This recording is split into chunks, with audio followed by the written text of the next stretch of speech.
Gravitation weightage अच्छा है, लिखना है तो साथ में लिखते हुए चले जाना, नहीं भी लिखोगे तो कोई दर्द दिक्कत वाली बात नहीं है, ठीक है। लेकिन जो बच्चे क्लास में लिखेंगे वो ज़्यादा अच्छा रहता है, लेकिन मैं लिखने के लिए ज़्यादा टाइम नहीं दूंगा, तो कोशिश करना रफ एंड टफ लिख लेना, क्योंकि लाइट भी चला जाएगा तो भी समझ में आ रहा ना, हो गया ना। तो आज हम बात करें Newton's gravitation, Newton's law of gravitation, Newton's law of gravitation. इसकी स्टोरी के बारे में तो सब जानते ही होंगे कि एप्पल गिरा, फिर वो, लेकिन कभी ये सोचो कि एप्पल गिरा तभी वो क्यों आया।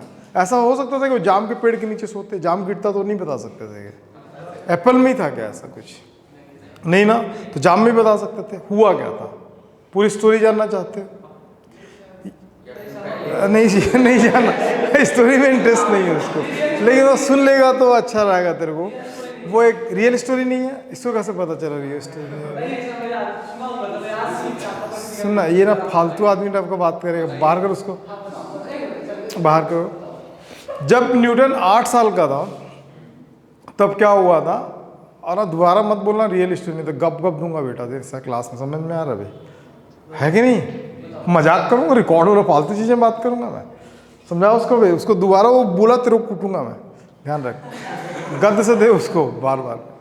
हुआ क्या था, न्यूटन जब 8 साल का था तो उनके यहाँ कोई गेस्ट आए हुए थे, ठीक है। तो गेस्ट जब आए थे ना तो उनकी मदर बोली कि मतलब कुछ सामान वामान लाने वो गए थे किसी शॉप के पास। तो मेनली आप जब जाते हो जैसे कुछ चौपाटी वगैरह में कुछ खाते हो तो न्यूज़पेपर में आपको कोई भी चीज़ देता है। तो न्यूज़पेपर का जो कटिंग होता है वो एक स्पेसिफिकली कट करके देता है, याद है कि नहीं? एक आर्टिकल है तो उसी हिसाब से कट करके देता है कि कहीं से ही फाड़ के देता है? तो कैसे बोला? हाँ, तो कहीं से ही फाड़ के देता है। तो वो एग्जैक्टली कुछ ना सामान ला रहे थे तो साथ में उनको ना एक पेपर मिला कहीं पे पड़ा हुआ, तो उस पेपर के आर्टिकल को वो रीड करते करते आ रहे थे। दिक्कत ये था कि पेपर जो था वो इनकम्प्लीटेड था। अब वो रीड करते करते आए और अपने घर के पास जब आके पहुंचे ना तो उसका इनकम्प्लीटेड पार्ट जो था वो उसको मिला नहीं। अगर आपका माइंड थोड़ा सा अच्छा है, मतलब अगर आप चीज़ों को सोचते हैं, तो आप अगर मान लो कि सस्पेंस मूवी वगैरह कभी देखे हो, सस्पेंस मूवी भी चलता है ना, अपना मुंह हो जाता है, देखे ना। और उसी टाइम पर अगर लाइट चली जाए तो दो काम करेंगे। तो दो टाइप के इंसान होते हैं। एक इंसान वो होगा जो उसके बारे में कंटिन्यू सोचते रहेगा, क्या हुआ होगा, मर्डर कौन किया। और एक आम जिंदगी वाले लोग होते हैं, चल भाड़ में जाए, मैं जाकर खा पी के सो जाएंगे, ठीक है। तो ये आम जिंदगी है और ये मेंटोस जिंदगी है। तो मेंटोस वाली लाइफ किसकी थी? ठीक है, ये आम जिंदगी है बे ये मेंटोस है। तो आम जिंदगी किसकी थी? न्यूटन की नहीं थी, उसकी मेंटोस लाइफ थी। उसको ना उस चीज़ के रिजल्ट चाहिए था, उस आर्टिकल के पीछे का रिजल्ट चाहिए था। उस आर्टिकल के बारे में सोचते सोचते उसको 10 साल लगे, उसको रिजल्ट नहीं मिला। और जिस दिन वो एप्पल के पेड़ के नीचे सोया हुआ था अपने गार्डन में, तब उसको रिजल्ट मिला। जानते वो आर्टिकल क्या था? इतनी क्यूरियोसिटी थी उसके अंदर उस आर्टिकल को फुलफिल करने के लिए। अब वो मेन बेस था न्यूटन का, क्या? ग्रेविटेशन के पीछे का एफर्ट। जानना चाहते हो आर्टिकल क्या था? आर्टिकल में बता देता दोस्त, लेकिन ये गंदा आदमी क्या बोला, नहीं स्टोरी नहीं सुनना है। अब तू सोचते रहे कि वो आर्टिकल क्या था, ठीक ठीक है, ठीक। तो देखो एग्जैक्टली क्या था न्यूटन्स ग्रेविटेशन फोर्स में, कि न्यूटन ने ये डिफाइन किया था कि देखो ये अपना जेई वाला क्लास है तो थोड़ा समझ लेते हैं कि एक पॉइंट ऑब्जेक्ट है, ठीक है। यहाँ पे क्या है? ये पॉइंट ऑब्जेक्ट है। पॉइंट ऑब्जेक्ट किसको बोलते हैं ये पता है? बता किसको बोलते हैं? जो पॉइंट में होता है वो पॉइंट ऑब्जेक्ट, हाँ या ना? ये रूम एक पॉइंट ऑब्जेक्ट है क्या? ये रूम को पॉइंट ऑब्जेक्ट मान सकता है? अच्छा, इस रूम और बाजू वाले रूम में पॉइंट ऑब्जेक्ट ऐसे नहीं चूज करते हैं, डिफाइन करते हैं उसके डिस्टेंसेस बेसिस पे।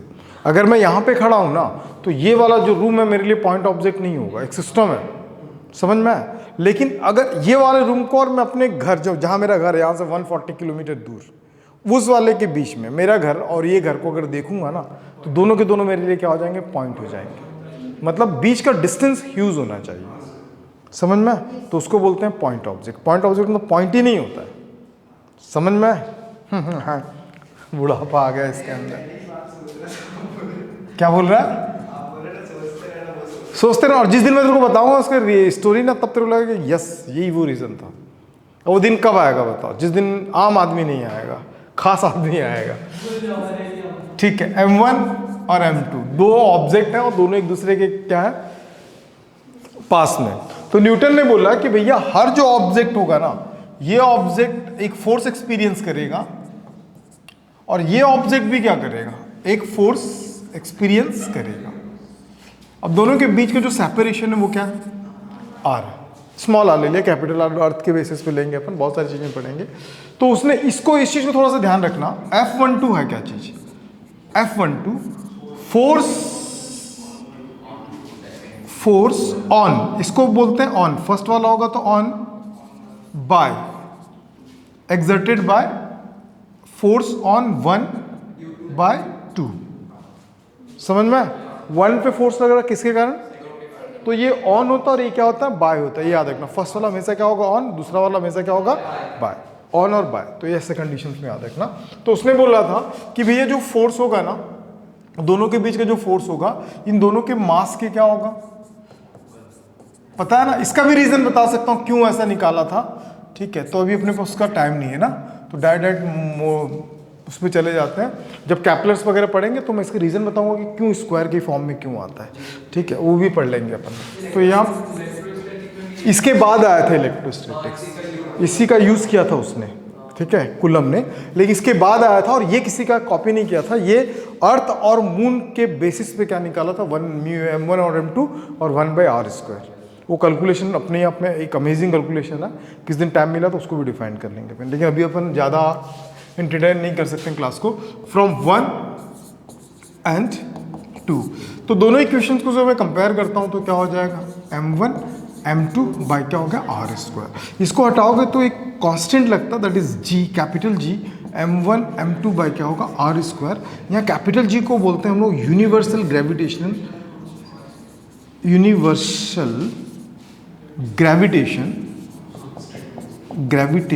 कांस्टेंट, ठीक। यूनिवर्सल ग्रेविटेशन कांस्टेंट का मतलब पूरे यूनिवर्स में, याद रखना, वो कहीं अपना वैल्यू चेंज नहीं करता। पूरे यूनिवर्स में कहीं भी जाओगे इसका वैल्यू फिक्स्ड होगा। आज बता रहा हूँ, कल के डेट में तुमको याद होना चाहिए। तो जी का जो वैल्यू होता है वो होता है 6.67 10⁻⁻11, ठीक। तो इसके यूनिट बेसिस पे इसके वैल्यूज को थोड़ा वेरी करते हैं। अगर इसका यूनिट निकालना पड़ेगा ना तो ये इधर आ जाएगा। तो एफ मतलब एफ का होता है न्यूटन मीटर स्क्वायर, तो इसका होगा न्यूटन मीटर स्क्वायर पर केजी स्क्वायर, इसका एसआई फॉर्म में। अगर सीजीएस में जाओगे तो उसको भी याद रखना, 6.67 10⁻⁻8। Newton convert it into dyne, metre convert it into centimetre और पर ग्राम स्क्वायर। कई बार नीट वगैरह में भी दे देता, लेकिन तुम लोग को इसका फार्मूला याद होना चाहिए। इसका डायमेंशनल फार्मूला भी बता दे रहा हूँ, इसका डायमेंशनल भी निकाल के देख लेना। इसका डायमेंशनल अगर निकालते हो ना, F is a G is equal to, हम लोग क्या निकाले थे, न्यूटन। क्या निकाले थे, न्यूटन। साथ में क्या था, मीटर स्क्वायर, फिर क्या था, केजी स्क्वायर। तो बेटे 1 न्यूटन इज इक्वल टू होता है kilogram metre per second square, already metre square, then kg square. तो G is equal to kg एक बार कैंसिल, तो ये हो जाएगा मीटर क्यूब पर केजी और साथ में क्या होगा, सेकेंड स्क्वायर, ठीक। तो इसका जो डायमेंशनल फार्मूला होगा MLT m-1 L3 T-2, इसका डायमेंशनल फार्मूला। यहाँ तक बात समझ में। तो ये फोर्स तो बहुत ज़्यादा यूज़ करेंगे अपन कि किस डायरेक्शन में कैसा होता है। और याद रखना, ये एक अट्रैक्टिव नेचर का फोर्स है। कौन सा है, ये सिर्फ अट्रैक्ट कर सकता है। क्या कर सकता है, अट्रैक्टिव नेचर का है, ठीक है। एक कौन सा फोर्स है, एक अट्रैक्टिव नेचर का फोर्स है, और ये सिर्फ अट्रैक्ट कर सकता है, रिपेल नहीं कर सकता। अब बात आता है कि यूनिवर्सल ग्रेविटेशन कांस्टेंट का मतलब क्या है। न्यूटन ने अपने स्टेटमेंट में ये बताया कि भैया यूनिवर्स में जितने भी ऑब्जेक्ट है ना, हर ऑब्जेक्ट एक दूसरे को अपनी ओर क्या करता है, अट्रैक्ट करता है। इन द सेंस, अगर मैं बैठा हूँ, मैं खड़ा हूँ यहाँ पे, जैसे आम आदमी और खास आदमी भी आपस में क्या कर रहे होंगे, एक दूसरे को अट्रैक्ट कर रहे होंगे। तो अट्रैक्ट कर रहे होंगे तो अट्रैक्टिंग फोर्स भी लग रहा होगा दोनों के बीच। तो क्या उस फोर्स को तुम एक्सपीरियंस कर पा रहे हो, ये खास आदमी कर रहा होगा, लेकिन आम आदमी उस चीज़ को एक्सपीरियंस नहीं कर पा रहा होगा, ठीक है। क्या डिफरेंस है बताओ, क्या कर पा रहा, क्यों नहीं कर पा रहा, रीजन बताओ, रीजन बताओ। देख क्यों नहीं कर पा रहा, मान ले एक छोटा सा कैलकुलेशन बता रहा हूं, समझ लेना थोड़ा सा। मान ले जो आम आदमी है, ये आम आदमी, ए फॉर आम आदमी ना, उसका मास कितना है, 100 kg मान लेता हूँ, हालांकि उसका आधा भी नहीं है बंदा, मान लेता हूँ 100 kg का।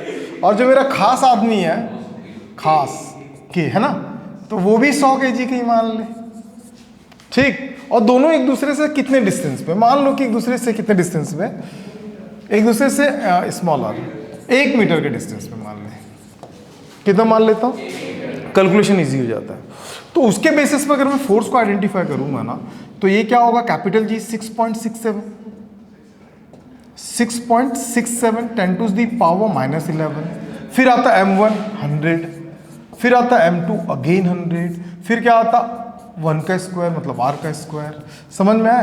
तो 6.67 10 to the power -7, 10 to the क्या कर रहा है, कैसे देख रहा मरियल, अगर नींद आया ना बेटा तो 0.1 2 3 4 5 6 सॉरी 667 न्यूटन। मतलब आम आदमी और खास आदमी के बीच कितना फोर्स लग रहा है, 0. अगर मैं 2 डिजिट या 3 डिजिट को कंसीडर करूं तो फोर्स कितना लग रहा है, तो इसीलिए हम उस फोर्स को एक्सपीरियंस नहीं कर रहे। तो याद रखना, ये जो फोर्स वो ना आम आदमी और खास आदमी के लिए नहीं बना है, ये बना है हेवनलीज बॉडीज के लिए, बड़े बॉडीज के लिए, समझ में आया, आकाशीय पिंडों के लिए, ठीक। नहीं समझ में आया, आने दे, ठीक। तो ये समझ में आ गया किसके लिए यूज होता है, बड़े बॉडी के लिए। इसीलिए अगर यही चीज अगर मैं बात करूं ना न्यूक्लियर फोर्स के बारे में, जैसे पढ़े होंगे, ये यूनिवर्स का सबसे वीकेस्ट फोर्स है। कौन सा फोर्स है ये, ग्रेविटेशनल फोर्स, जो यूनिवर्स का सबसे वीकेस्ट फोर्स है। क्यों वीकेस्ट फोर्स बोला गया, रीजन ये समझ में, क्योंकि ये हेवन, क्या बोल रहा, नहीं उसके बारे में बताता। न्यूक्लियर फोर्स स्ट्रॉन्ग फोर्स है, रीजन जानता है क्यों स्ट्रॉन्ग है, जानता है कभी, न्यूक्लियस तो बहुत, एक मिनट कोई भी एक बोलेगा, न्यूक्लियस तो एक बहुत छोटा सा पार्ट है, उसके अंदर स्ट्रॉन्ग कैसे हो सकता है। हेवनलीज बॉडी यार बहुत बड़े, मतलब अब सन को देख रहे हो, मतलब एक मून को देख रहे हो, एक प्लेनेट को देख रहे हो, उन दोनों के बीच जो बॉडी लग रहा है वो ज्यादा होगा, मतलब कहने का मतलब 2 हाथियों के बीच जो फोर्स लग रहा होगा वो ज्यादा होगा, या 2 चींटियों के बीच लगने वाला फोर्स ज्यादा होगा हाथियों के बीच। लेकिन यहाँ पे तो थ्योरी गलत हो रहा है, जानते हो क्यों, बताइए, कुछ बता रही थी, न्यूक्लियर फोर्स स्ट्रॉन्गेस्ट फोर्स क्यों है। सर वो मतलब जो आसपास के इलेक्ट्रॉन को अच्छे से बैंड करके रखते थे, तो स्ट्रॉन्ग कहाँ है, उसको इलेक्ट्रॉन को तो आसानी से निकाल सकते हैं, 2 स्मॉल बॉडीज के बीच जो फोर्स लगता है ना वो ज्यादा स्ट्रांग होता है, बड़ा रहता है। ऐसा मतलब वो लॉजिक समझ में नहीं है मेरे को। ये दोनों 2 स्मॉल बॉडी ना, 2 चींटी के बीच जो फोर्स लगेगा वो ज्यादा होगा, और 2 हाथियों के बीच रहेगा वो कम होगा, ड्यू टू योर वो पॉइंट। नहीं समझ में, यही ना वो कहना चाहती है 2 स्मॉल बॉडी के अंदर, हाँ तो हाँ, ना तो ना, बेहतरीन तरीका बताऊंगा, समझ लो। नहीं पता तो सुनो दीदी, देखो न्यूक्लियर फोर्स को स्ट्रॉन्गेस्ट फोर्स क्यों बोलते हैं। आप ना जो बोल रही है ना तरीका गलत था, तरीका का कॉन्सेप्ट ही गलत है। क्यों गलत है, ये बोल रही है क्योंकि वो इलेक्ट्रॉन्स को बाउंड करते, जब इलेक्ट्रॉन न्यूक्लियस के अंदर न्यूक्लियस के अंदर आ जाता तो वो एटम बन जाता है, क्योंकि न्यूक्लियस के सराउंडिंग कौन रिवॉल्व करता है, एटम। तो ये न्यूक्लियस और एटम दोनों को इंक्लूड करके बता रही, तो वो पूरा का पूरा सिस्टम क्या हो गया, एटम हो गया। तो ये एटॉमिक फोर्स के बारे में बात कर रही है, मैं किसके बारे में बात किया, न्यूक्लियर फोर्स। तो बात करते हैं न्यूक्लियर, तो न्यूक्लियर क्या होता है, न्यूक्लियस जो भी होता है ना उसके अंदर प्रोटॉन और क्या होता है, न्यूट्रॉन होता है। किसी भी ऑब्जेक्ट के कैरेक्टरिस्टिक को, अगर मैं नींबू पानी पीऊंगा ना आंख बंद करके तो खट्टा लगेगा, तो वो नींबू है, मैं सेंस कर लिया, ठीक। आम का पीऊंगा तो बोलूंगा यार आम का शरबत है, सेंस कर लिया। किसी भी ऑब्जेक्ट के कैरेक्टरिस्टिक नेचर को आइडेंटिफाई करता है कौन, न्यूट्रॉन। कौन करता है, किसी भी ऑब्जेक्ट के कैरेक्टरिस्टिक को आइडेंटिफाई कौन करता है, न्यूट्रॉन। कि न्यूट्रॉन से पता चलता है कि अगर मान लो मैं कहीं पे माइंस का काम चल रहा है, एक पत्थर मिल गया जो रात को एकदम मेल्ट हो जा रहा है, दिन में स्ट्रांग हो जा रहा है, तो आज तक देखिए ऐसा कोई पत्थर, हम उसको भेज देंगे कहां पे, लैब नहीं, न्यूक्लियर फिजिक्स IIT में है, जाके देखना लैब वगैरह में है। साइक्लोट्रॉन नाम सुना होगा, वान डी ग्राफ जनरेटर नाम सुना होगा, तो उस जगह पे भेजते हैं। तो उनका काम क्या पता है, ये बड़े बड़े मशीन, ये जो अपनी बिल्डिंग है उतने बड़े बड़े मशीन, काम क्या है, काम सिर्फ इतना है कि भाई इस पॉजिटिव को बोलते हैं तू निकल जा बाहर, सिर्फ हमको n दे दे ताकि हम इसके कैरेक्टरिस्टिक को आइडेंटिफाई कर दे।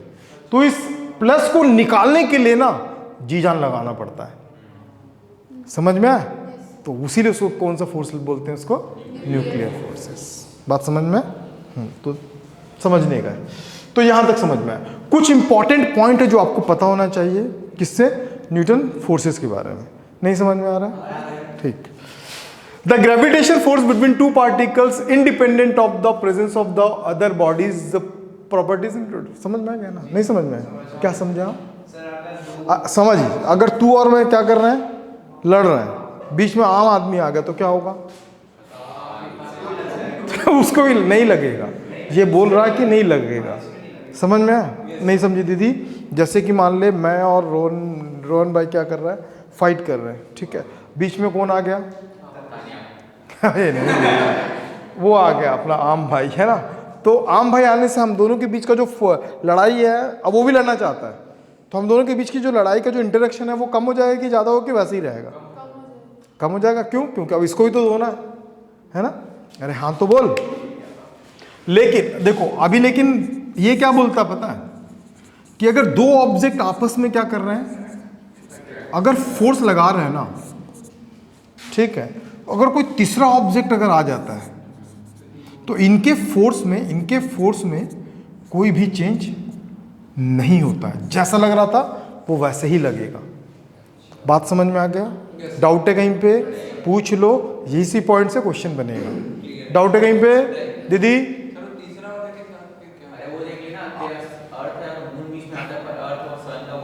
अट्रैक्शन कम नहीं होता है। समझ में आया? वो फिर से इसको अपना अलग से अप्लाई करेगा। सुपरपोजिशन लॉ पढ़ेंगे अभी थोड़ी देर में, ठीक। Second point, the gravitational force is conservative force. Did you note the conservative force? Conservative force ये दीदी बताऊंगी, बोल रही, कुछ तो याद आ रहा है इसको। सुनिए नाम, हाँ या नाम, कौन बताएगा? ये बताएगा, बोल भाई। नहीं, ऐसा नहीं होता। बोल दीदी, बोलना चाहता है हाँ या नाम में जवाब दे और आगे बढ़।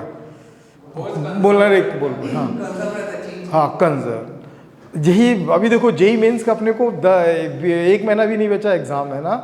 कंजर्वेशन अलग होता है, कंजर्वेटिव अलग होता है, ठीक है? नहीं समझ में आया? कंजर्वेशन अलग होता है, कंजर्वेटिव अलग होता है। कंजर्वेशन में नॉर चेंज नाइट, समझ में, जैसा पहला लास्ट में वैसा रहता है, उसको बोलते हैं conservation. Conservative force is a different theory. Conservative force का मतलब, अभी अगर मैं यहां से कहां जाता हूं, चौक तक जाता हूं, तो मेरा जो वर्क डन है डिपेंड ऑन द पाथ, कि मैं किस पाथ से जाता हूं। ध्यान समझना, ये मैकेनिक्स का पार्ट है, पता होना चाहिए था। तुम लोग कहां तक पहुंच गए थे? LNM तक पहुंच गए थे। कंजर्वेटिव फोर्स नहीं पता तुम लोगों को।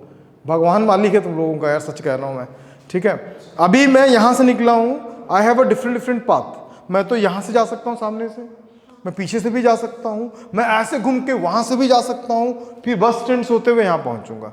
3 पाथ हुआ। क्या तीनों पाथ मेरे वर्क डन पे डिपेंडेंट है? मारूंगा मुंह पे थप्पड़। वर्क डन पे डिपेंड है? डेफिनेटली डिपेंड है। यहां जाऊंगा आसानी से पहुंच जाऊंगा, कम वर्क डन लगेगा। पीछे से जाऊंगा थोड़ा सा वर्क डन ज्यादा लगेगा, और ऐसे निकलूंगा बस स्टैंड से जाऊंगा तो क्या लगेगा? ज्यादा वर्क डन लगेगा। तो this type of work are not conservative forces, ठीक। जो वर्क डन फोर्स पे, मतलब जिसका फोर्स वर्क डन पे डिपेंड करता है, जिसका फोर्स वर्क डन पे डिपेंड करता है, वो नॉन कंजर्वेटिव फोर्स कहलाता है। और वो फोर्स, वो मतलब वो वर्क डन, वो फोर्स जिसका वर्क डन फोर्स पे डिपेंड नहीं करता है। मान लो मैं यहां से जाऊं, वहां से जाऊं, वहां से जाऊं, अगर ये सब करने के बाद भी मेरा फोर्स जो है ना इस वर्क पे डिपेंड ही नहीं करता है, तब उसको बोलते हैं कंजर्वेटिव फोर्स। कंजर्वेटिव फोर्स में वर्क डन क्या करता है, जो फोर्स होता है वो वर्क डन पे डिपेंड नहीं करता। तो gravitation force also one type of conservative force. ध्यान रखना, नीट में अभी पूछा हुआ क्वेश्चन है, अभी दिखा दूंगा। अब कंजर्वेटिव क्या होता है ध्यान में समझ लेना। कंजर्वेटिव फोर्स उस फोर्स को बोलते हैं जिसका वर्क डन किस पे डिपेंड नहीं करता? पाथ पे डिपेंड नहीं करता। किस पे डिपेंड नहीं करता? पाथ पे डिपेंड नहीं करता। एकदम डिटेल्स में जाना तो इसका वीडियो का मैं लिंक भेज दूंगा तुम लोगों को, बड़े अच्छे से डिटेल्स में डिस्कस किया हूं, देख लेना उसको, ठीक है। Conservative gravitational force is a one type of conservative force है ये, not a conservation force. Conservative force, therefore the work done in the displacement of the body one place to another place independent, ये सिर्फ initial और final point पे depend करता है कि कहां से निकला तू कहां पहुंचा, कहां से निकला तू कैसे पहुंचा, फर्क नहीं पड़ता। कहाँ निकला और कहाँ पे पहुंचा। समझ में आ गया। इनिशियल और किस पे डिपेंड करता है, ये फाइनल पॉइंट। Got it. सारे पॉइंट याद होना चाहिए कल के डेट पे। अभी बोलूं कि बढ़ूं आगे, तो फिर आम आदमी हो रहा तो भी बेटा। हाँ, the mass of the air bubble is material medium is the negative. Air bubble वगैरह में जानते हो ना, अगर मान लो एयर बबल के बीच में अगर अपने को फोर्स निकालने बोलता तो अपन उसको मेनली क्या लेते हैं, नेगेटिव लेते हैं, क्योंकि वो अंदर इम्प्टी होता है ना। वो सब चीज़ को बाद में देख लेंगे क्वेश्चंस वगैरह में। बेसिक पॉइंट्स था। The gravitational fields obey the Newton's third law of force. पता है ना ग्रेविटेशनल फोर्स कैसा है। जैसे F12 लगेगा तो ये किसके बराबर होगा, -F12। क्यों भाई, ये ऐसा, ये M1 है, ये M2 है, ठीक है दोस्त। तो ये ऐसा, ये ऐसा, ये F12, ये F21, समझा। अब इसको निकालने के बहुत सारे तरीके हैं, लेकिन तुम लोगों को अभी 11th वाले थोड़ी हो, बोर्ड जेई वाले, तो तुम लोगों को डायरेक्ट याद रख लेना। एक याद रखने का तरीका ये कि भैया दोनों फोर्स आपस में सेम होते हैं बट अपोजिट डायरेक्शन में होते हैं। तो वो क्या बोला था, नेट फोर्स क्या हो जाएगा सिस्टम का, 0। तो न्यूटन्स थर्ड लॉ को ये फुलफिल करता है। चलो fourth, gravitational force is central force. याद रखो, मैं एक छोटा सा क्वेश्चन दे रहा हूं, मस्त बनाना। चलो ये हो गया और ये हो गया। ये 2 kg का, जल्दी से ओरल सॉल्व करके बताना, मजा आ जाएगा। ये 1 kg का और distance between them is 1 metre. Find out the force between them. अरे अभी तो बताया ना, 6.67, 2 और 1 आ जाएगा ना। गलत है, it is a central force. Central force का मतलब सेंटर टू सेंटर लगने वाला फोर्स है ग्रेविटेशन फोर्स। इसके बाद का समझा है, ये सेंटर टू सेंटर लगने वाला फोर्स है। ये उसी ऑब्जेक्ट में लगेगा जिसका सेंटर आपको पता होगा। क्या इसका सेंटर पता है आपको, क्या इसका सेंटर पता है आपको, तो आप ग्रेविटेशन फोर्स इसमें कैलकुलेट नहीं कर सकते। मतलब ऑर्बिट्री ऑब्जेक्ट्स के लिए अपन ग्रेविटेशन फोर्स कैलकुलेट नहीं कर सकते। एक बात याद आया, ठीक है दीदी, मैं अर्थ का शेप कंफर्म नहीं है, ओवल शेप है, मैं पागल कहां रह लू। पोल इक्वेटर 43 किलोमीटर का डिफरेंस दोनों में, पता है ऐसा कुछ नहीं जानते हैं। सब सोचते हैं कि जेई में जाएंगे तब पूरा पढ़ के आगे बढ़ेंगे जीवन में। यही सोचा था तू, गंदा आदमी। अरे रुकेगी, तुम कुछ नहीं बोलेगी अभी, मैं बोलेगा तुम सुनेगा। देख बेटा, यहाँ पे ये जो वैल्यू है ना, ये वाला वैल्यू, इसको किसने निकाला था, इसको निकाला था कैवेंडिश ने। इस बात को याद रखना। ये छोटा छोटा क्वेश्चन इसमें इन लोगों में पूछा हुआ, सारी चीज़ें पूछा हुआ इन लोगों में। किन लोगों में, हाँ, कैवेंडिश ने निकाला था by using the torsion balance. Torsion balance 11th में प्रैक्टिकल में पढ़े होंगे आप। I don't have any idea, मेरी थोड़ी गलती है भाई, सुने तो होंगे टॉर्शन बैलेंस वगैरह कुछ भी। अब छोड़ दो भाई, तो डीपीएस में रह के भी नहीं पढ़ा तो मेरी गलती है। ठीक, नहीं पढ़ा तो कभी केस करेगा तू इन पे, कभी पढ़ेगा तो पढ़ना भाई, देखना। तो कैवेंडिश एक साइंटिस्ट था, by using the torsion balance उसने इसकी वैल्यू को कैलकुलेट किया था। ठीक, ये 2 वर्ड भी याद रखना। कौन किया था, क्या किया था, ठीक। प्रॉपर्टीज ऑफ द जी के बारे में। जी मतलब एक्सेलरेशन ड्यू टू नहीं, यूनिवर्सल ग्रेविटेशन कांस्टेंट, इस कैपिटल जी है और स्मॉल जी होता है, समझा बे। क्या हो गया उसको, आम जिंदगी जी, मजा नहीं आ रहा है क्या। अबे अभी भयानक भयानक क्वेश्चन है बेटे, और क्वेश्चन की क्वांटिटी में कम करवा दिया हो ना, ज़्यादा क्वेश्चन है, टॉपिक कवर करते करते 2-3 क्वेश्चन एक टॉपिक में कवर करते भागेंगे। It's value does not depends upon the places. G का वैल्यू किसी भी प्लेस पे डिपेंड नहीं करता। Time and mass of the body and hence is called universal. ये ना प्लेस पे डिपेंड करता, ना टाइम पे, ना मासेस पे, ये किसी पे डिपेंड नहीं करता, समझी। चलो वेरी गुड बेटे। द वैल्यू ऑफ जी अभी तो बताया था क्या,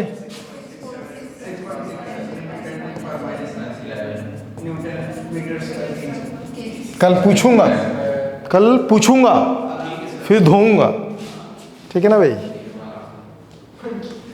द डायमेंशनल फॉर्मूला,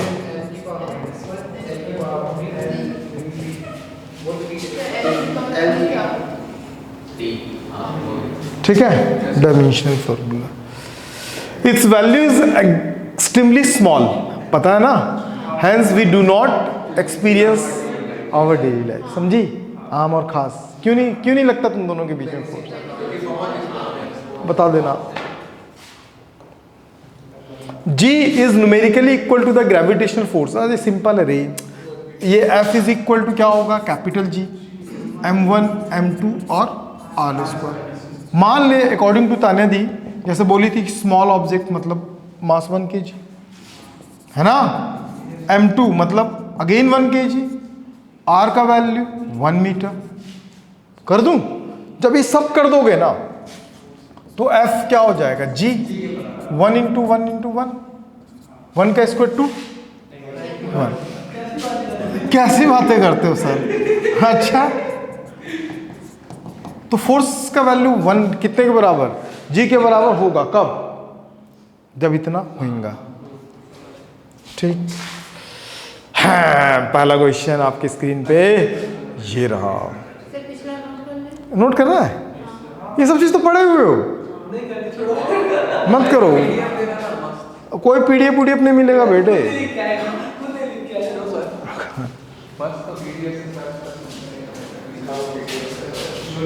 ईएमआई का वीडियोस आना चालू हो गया कल से ना। Sphere of the same material and the same radius are touching each other. मस्त क्वेश्चन है, दिल खुश करने वाला क्वेश्चन है और अपने खानदान का क्वेश्चन है। कहाँ क्वेश्चन?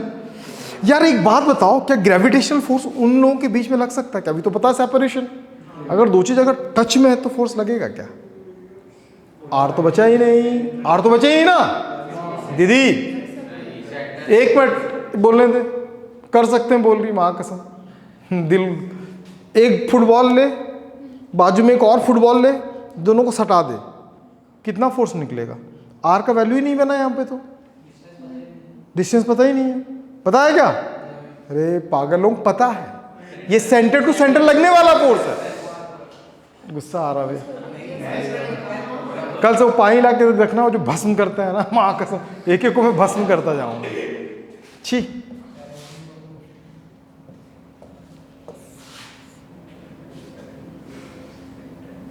कॉपी तो होता लेकिन पेस्ट नहीं होता दोस्त।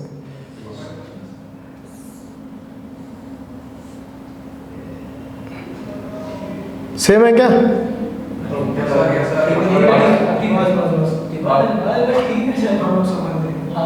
क्या बोलता, हम लोग संभाल लेंगे।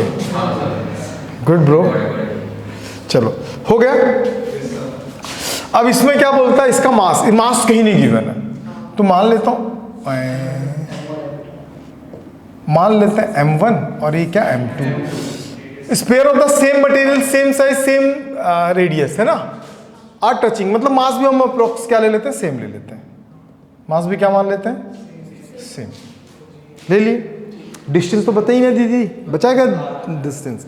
बचा नहीं, यहां से यहां पे बोला द सेम रेडियस आर, तो कितना हुई? नहीं हुई, होगी। तो भाई देखो, तो फोर्स कैसा लगेगा?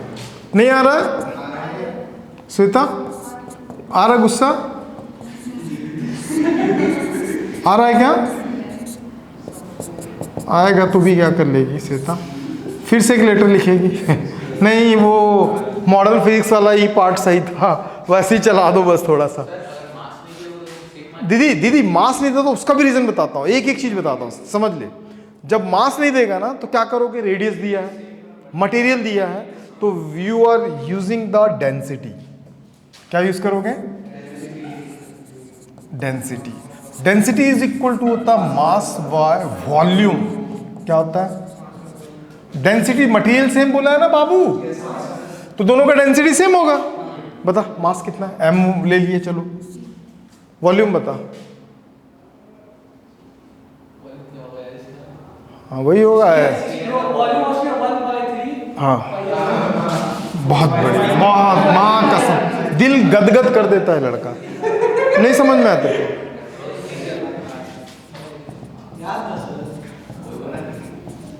नहीं, क्योंकि वो मेरे को टेस्ट कर रहा था, आपको आता है कि नहीं आता है। आई नो ब्रो, समझ तो गया मैं। ठीक, कैसा लग रहा है? अब नेक्स्ट बर्थडे किसका आ रहा है?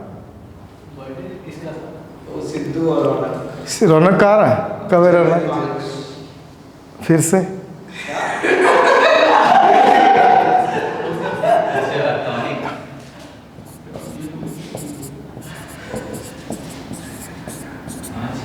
ए खामोश, समझ में? ऐसा क्यों की थी? क्योंकि जब मास नहीं दिया है, मटेरियल दे, रेडियस दे, तो मैं कन्वर्ट कर दूंगा ना उसमें।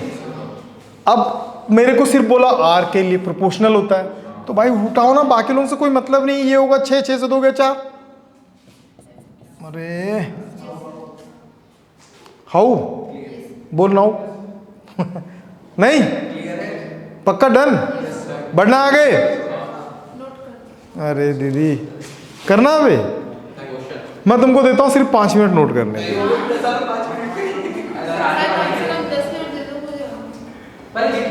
क्वेश्चन बनाओ पहले, इसको क्वेश्चन बनाओ। नहीं उतारोगे ना तो भी दिक्कत है भाई। अरे यार,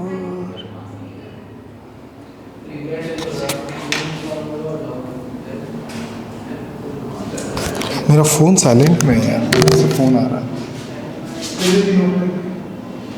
कहाँ से नोट करना?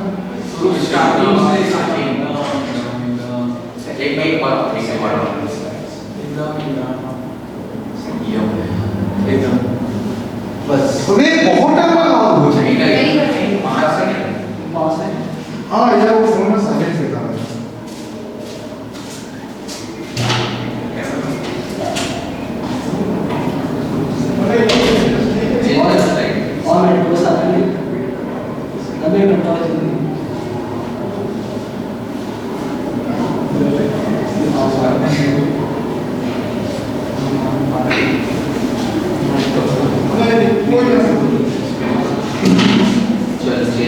कोई मैसेज नहीं है।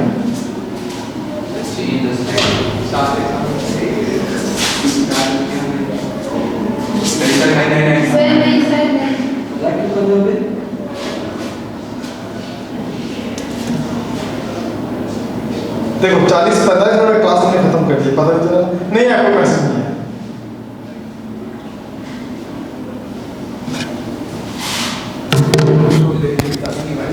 क्या लिखता नहीं था पहले, नीट तो बैठा हूँ तो आपके साथ साथ वो लेक्चर करते भी लिखता भाई। दीदी बाय डेट, बाय टॉपिक, क्योंकि एक साथ एक क्लास में बहुत सारे टॉपिक अब रैप अप होगा।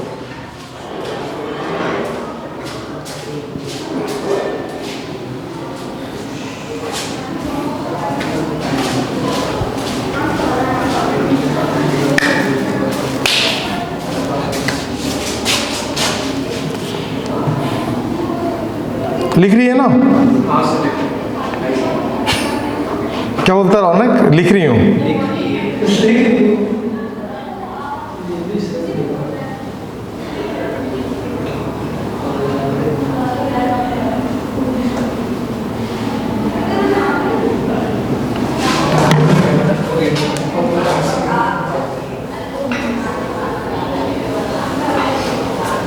लिखने का काम थोड़ा फास्ट, एकदम फास्ट लिखो तो फटाफट, टाइम नहीं है यार।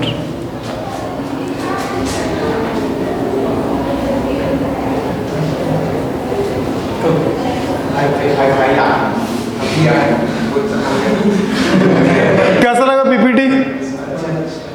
ऐसा चलेगा तो जल्दी स्पीड हो जाएगा ना?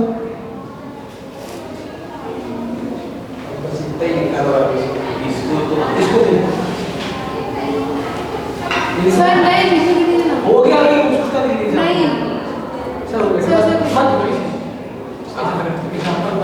100 kg वाला लिख रही है, खुद से निकाल सकती है ना दीदी? 100 kg 1 मीटर।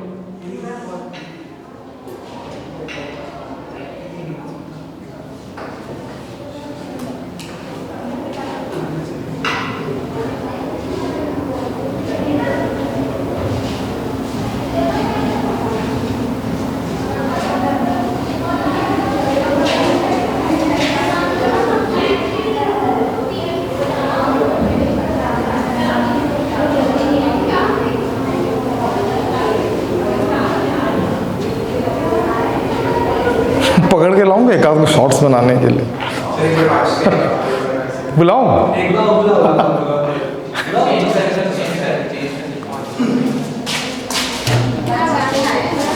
कौन सा शॉर्ट्स बनाएंगे? अरे हिंदी मीडियम वाले। सर हिंदी भी आपको तो जाता है सर। एक बार ऐसे हो जाएगा। सर मैं बुलाऊं क्या इसको? जी बात। सर मैं बुलाऊं क्या? बुला ले। सर मैं बुलाऊं? सर मैं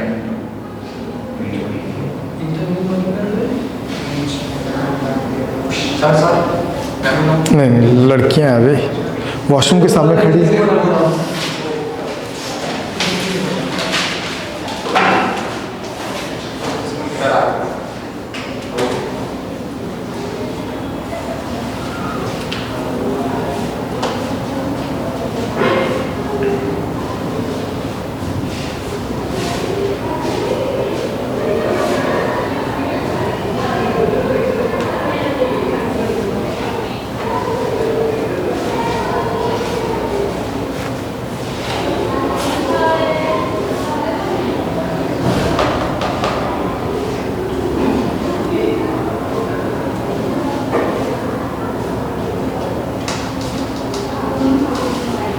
मैग्नेटिक इफेक्ट ऑफ करंट का देख ली पूरा खत्म कर दी। हो गया। EMI नहीं वो लेक्चर्स लोड हो चुके हैं उसके। सर आगे। नहीं सर नहीं हो गया सर। क्या बोल रहा है? आगे बढ़ा दो सर। नहीं आगे शॉर्ट लिखो क्या पूरा लिख रहे हैं? है ना क्या पूरा लिख रहे हो? शॉर्ट में बस लिख रहा है स्टार्टिंग एक लाइन। लिख माता लिख लाइव भी शॉर्ट हो जाएगा। क्वेश्चंस बन के आता है इस सब में।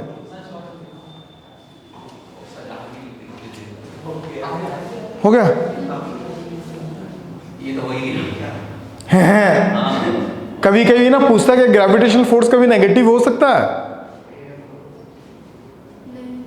होता है दीदी। The mass of the air bubble is material medium is negative.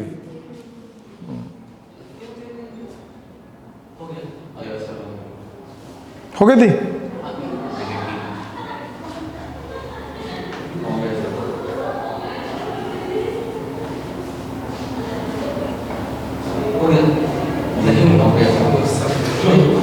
सिर्फ तान्या बोलेगी, बाकी लोग अपने जवान पे लगाम दो।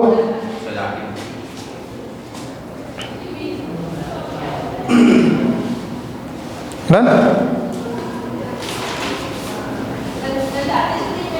इसका फोटो खींच लेना भाई थोड़ा सा।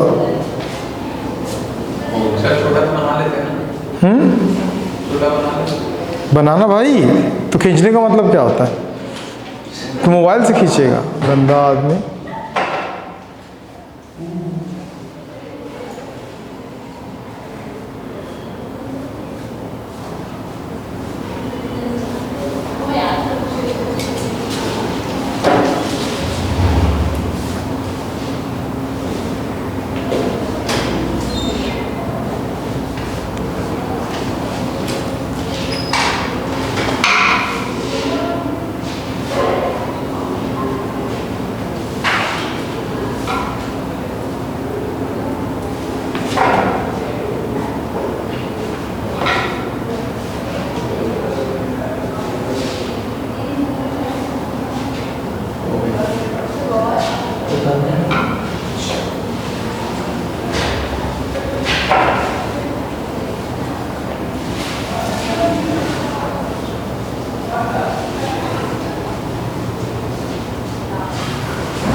सिर्फ तान्या बोलेगी, बोला ना।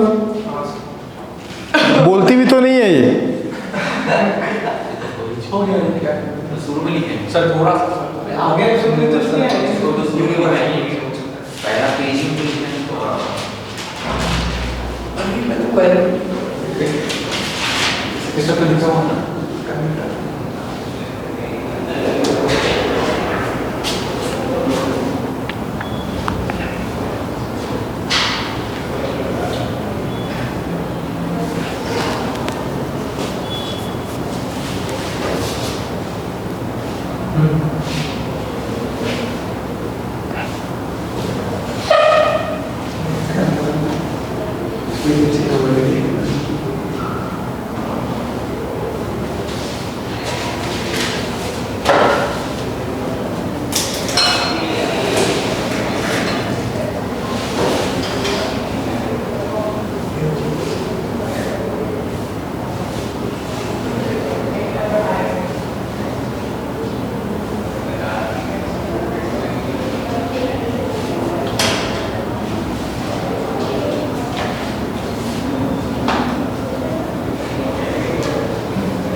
लिख ली तुम?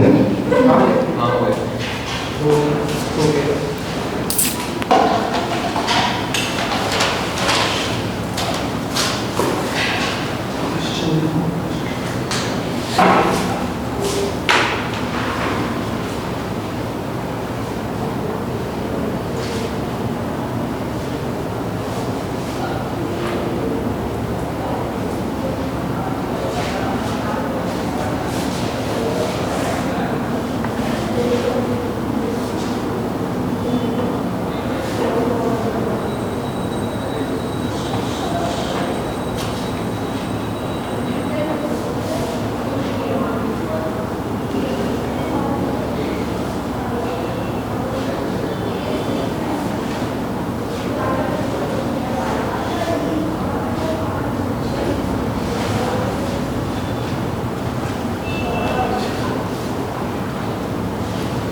क्वेश्चन नहीं नोट किया?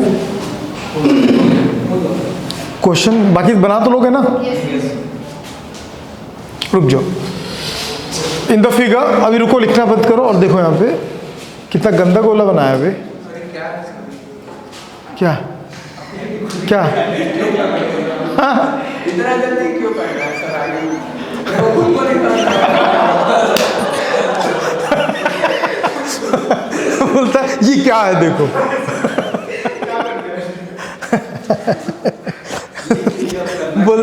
बोलता मेरे को खुद ही को समझ में नहीं आ रहा तो मैं कैसे करूँगा। Good. The figure shown in the uniform length L. Length कितना दिया? L। इसका जो लेंथ है ना ब्रो, वो एल है। ठीक है। एक इंपॉर्टेंट वो फॉर्मूला आ रहा तो बिल्कुल लिखना बंद करो, अभी समझो, समझी। Whose mass the per unit length is lambda. याद रखो लैम्डा दिया है इसका डेंसिटी, मास पर यूनिट लेंथ। ठीक है। एंड द मास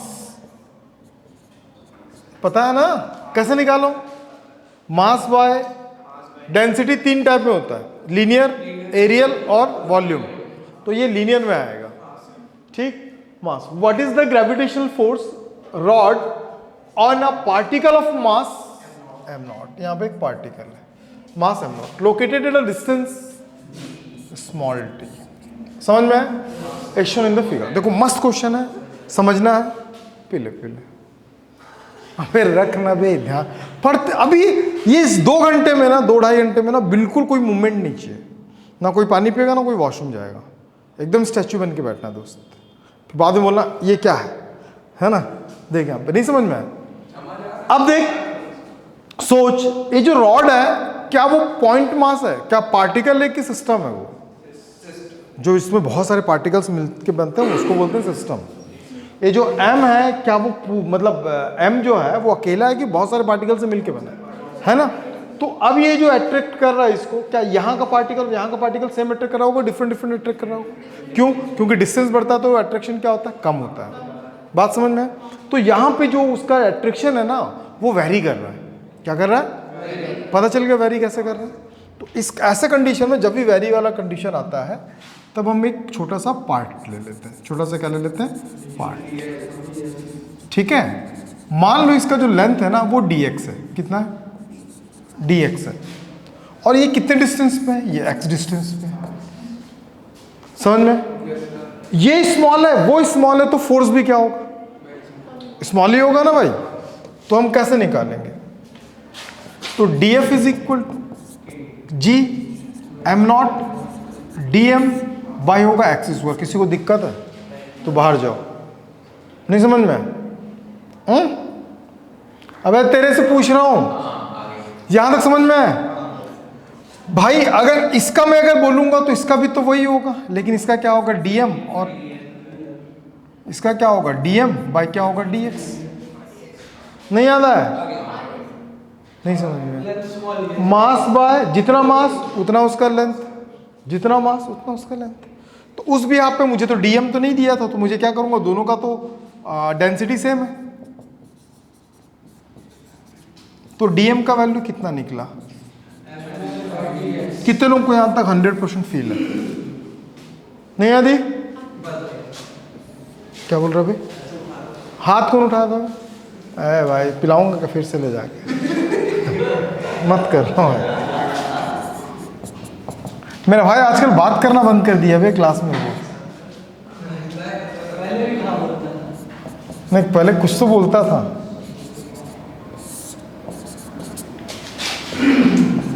नहीं समझ में आया, थोड़ा सा मैं इसको ये कर लेता हूँ।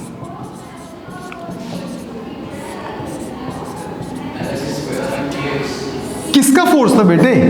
एक छोटे से पार्ट का। तो हम छोटे से निकाल के होल रॉड के लिए निकाल रहे हैं। तो टोटल फोर्स क्या निकालेंगे बेटे? Total force. तो F इज इक्वल टू कहां से स्टार्ट हो रहा है? D से कहां तक जा रहा है?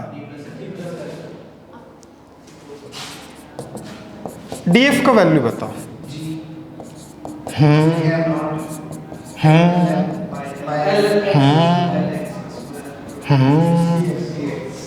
नहीं है इसका दीदी?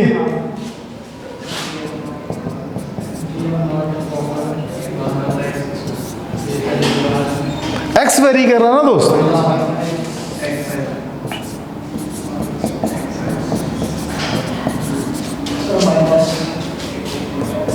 क्या बोल रही है दीदी?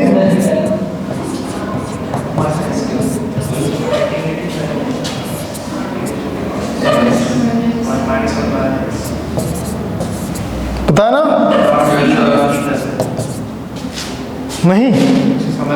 नहीं समझा? अरे एक्स स्क्वायर है, ऊपर जाएगा -2 होगा, +1 होगा, -1 बचेगा। क्या बोल रहा है?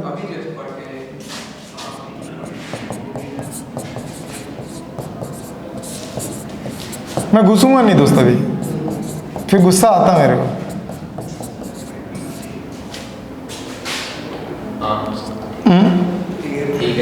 ठीक है ठीक है।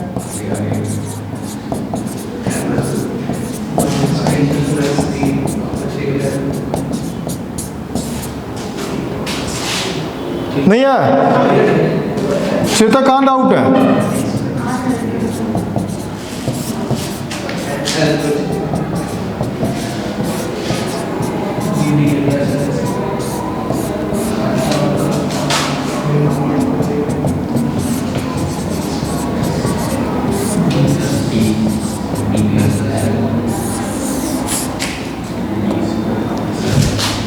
आज के बाद, कब के बाद? आज के बाद, कब के बाद? जोर से बोलो भाई। कभी भी, क्या? कभी भी एक रॉड और एक ऑब्जेक्ट के बीच में कभी फोर्स बोलेगा तो दिमाग की बत्ती जला के रखना, याद रखना। फॉर्मूला G, सेम मास आएगा दोनों का। डिस्टेंस में r² होता था, तो अब क्या होगा? ये डिस्टेंस आएगा, फिर दोनों का प्लस आएगा, D आएगा, दोनों का प्लस। रट डालो इस चीज को, बात को, क्योंकि अब ये डायरेक्ट यूज होने वाला है। अब ये समझी नहीं समझी? नोट करना है, बढ़ना है। क्वेश्चन बस नोट करो।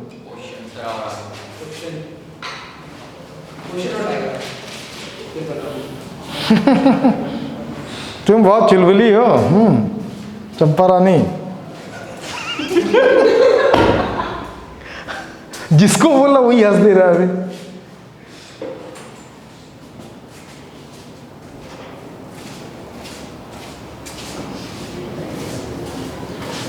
तो मोहित मेरा दोस्त, क्या हाल चाल?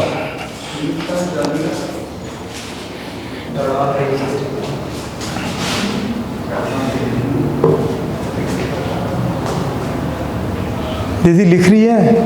वो लिखूंगी सर। दीदी अभी लिख, टॉपिक लिख।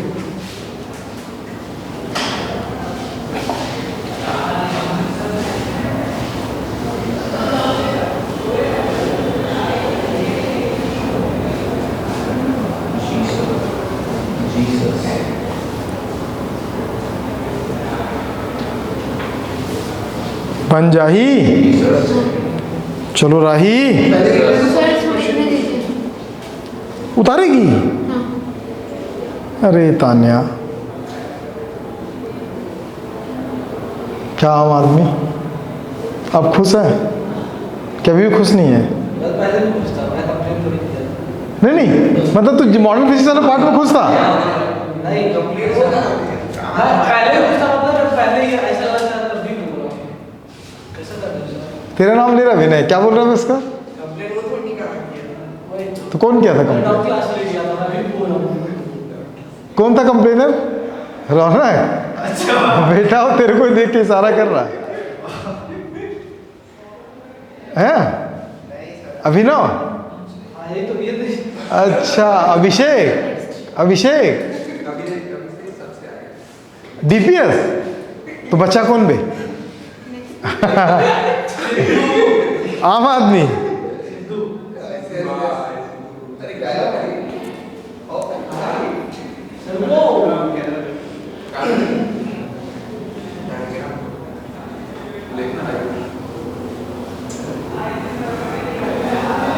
चलिए तो गलत बात, अपन को लगना सोचना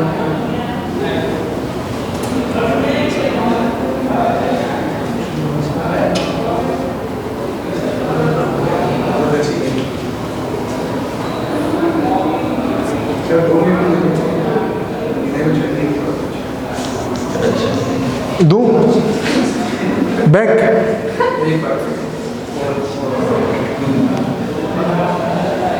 फोन अंदर रख ले,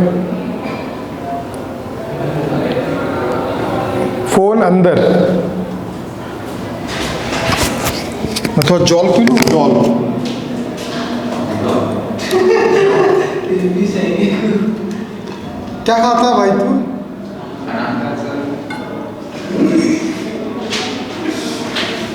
ऐसा आगे तो जल्दी टाइम नहीं, तुरंत आगे। वेट करते हुए बस हो गया सर, हो गया नेक्स्ट।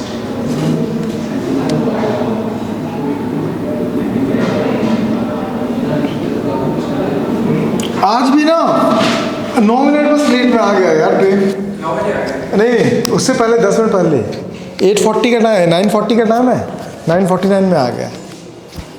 आ सकता हूँ लेकिन फिर वही है कि रिकॉर्ड नहीं हो पाएगा यार क्लास।